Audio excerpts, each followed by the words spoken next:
Hey everyone, this is Jason Chapman with MarineMax in Rogers, Minnesota. Today we're going to do a very brief walkthrough on this 2023 Regal LS6 that just came in on trade.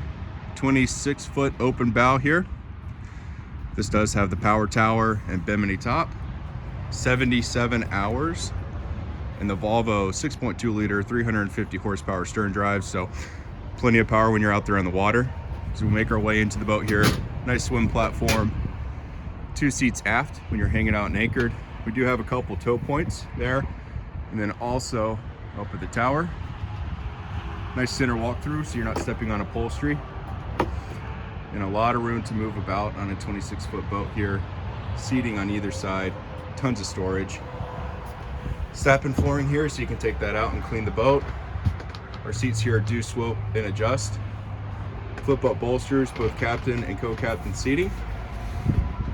Digital dash display. Nice center walkthrough up to the bow. We have the table up here. Seating on either side.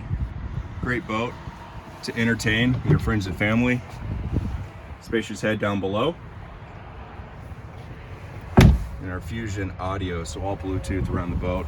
Again, this is a 2023 Regal LS6 located here at our store in Rogers. If you have any questions about this boat or anything else we have in stock, please give us a call or stop on by. Thanks.